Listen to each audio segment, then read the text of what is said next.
What's going on, guys? It's Delta here. Today we're going to do a review of the greatest Grand Prix since the European Grand Prix in 2008. A Grand Prix so good that I slept during it.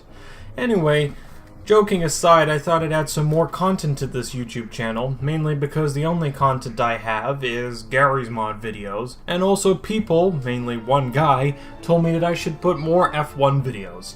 So I thought, F it, why not? I should probably listen to his advice. So I thought, during also encountering peer pressure outside of YouTube, that I should do some more analysis of Formula 1 races, give my opinion, make a couple of jokes, show some fancy footage like the one you're seeing right now, which is me driving around Spa in a Force India, in F1 2017. The only problem is during this gameplay is that I'm using a controller, which is like going into battle with a frickin' spear when everyone else is using a gun. It might kill one person, but it's a might. In this case, I might do well, but most likely I won't. Anyway, it turned out a bit better than I thought, but that's a different story. Without further ado, let's review the 2017 Belgian Grand Prix. There were some highlights of this Grand Prix, and I wrote a whole page, all of them. The first one was Lewis Hamilton. I actually thought after, 10 years of him racing, and now it is his 200th Grand Prix,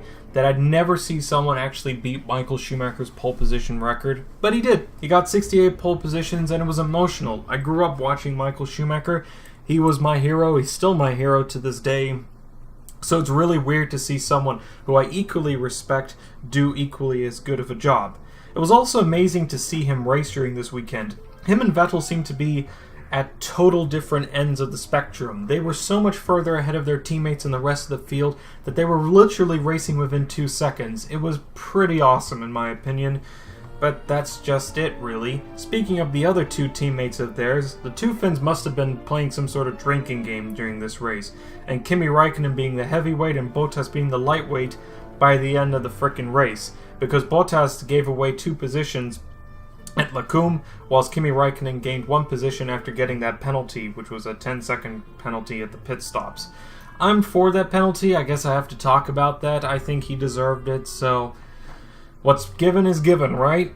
Joking aside, though, let's talk a little bit about Red Bull. Specifically, let's talk about Max Verstappen. Despite the fact Daniel Ricciardo made a pretty kick-ass overtake around the track, this is a pretty dismal race for the team. They're clearly in a league of their own at the moment.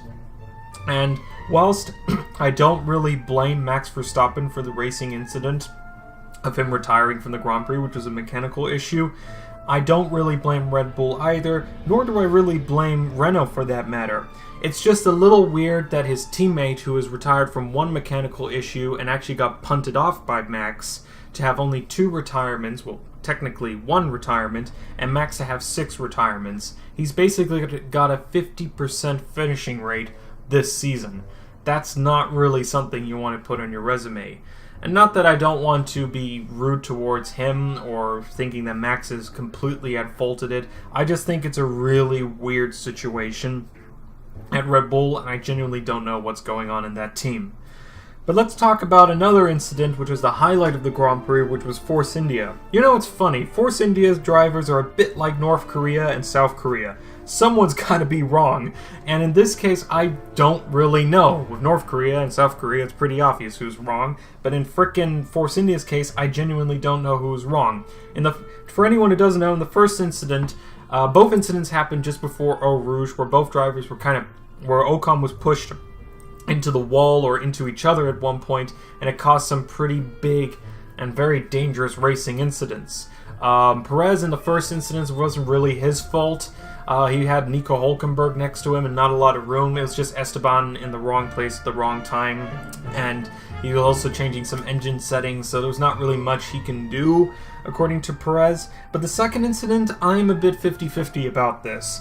Perez should have given him more space, but he kind of was indicating that he was moving in that direction. He didn't just do a sudden move, which meant that Ocon, on the other hand, could have done 2 other alternates. He could have just waited until Lacombe, or waited until later on to have a better opportunity, rather than just putting his front nose in the wrong place at the wrong time. Or he could have just done a switchback and just hope for the best and try and do a Mark Webber and Fernando Alonso overtake, which could have happened, but it didn't happen. So Yeah, I'm a bit 50-50 about that. I think all penalties aside, that was such a wasteful Grand Prix, especially that they did really well. And it's a shame that they're getting like this ban from them racing each other, and it's just going to be team orders. It's really annoying, actually, because I love watching them this season. And finally, there's McLaren. You know, it's funny, I've concluded something about McLaren. More specifically, I've concluded something about Alonso. Alonso's Chuck Norris. When a man drives better than the engine to the point that the engine breaks down, that's when you realize you've got a pretty damn good driver in your team. And Alonso is frickin' Chuck Norris. He could probably stop the universe if he wanted to. Alonso is a frickin' beast. And that's why he was really awesome to watch. But it was also embarrassing to watch, because when he did finish, when he was at 7th place, he was just getting picked up like every 2 seconds at Lecumbe. It was really embarrassing and really sad to watch. And honestly, McLaren makes me cry, and I've only cried in 2 incidents. When Jake Paul got fired from Disney, and make sure you're dabbing on them haters, and when Harambe died. Dicks out. And yeah, it was just frustrating this season with them, and I really don't know what to do in regard to that. I don't really know what to say about it, except, you know, they need a new engine supplier, or they have to give Honda a chance. And as for Alonso, I don't know really what to say. I'll leave it for another video another time. Anyway, that's really it. There's not really much else to say. Overall, I'll give the Belgian Grand Prix 45 waffles out of 69 waffles. You see what I did there? That was pretty good, huh? 69? Get it? No? That was pretty shit. Anyway, thanks for watching, guys. I hope you enjoyed this video, and I'll see you at the next Grand Prix.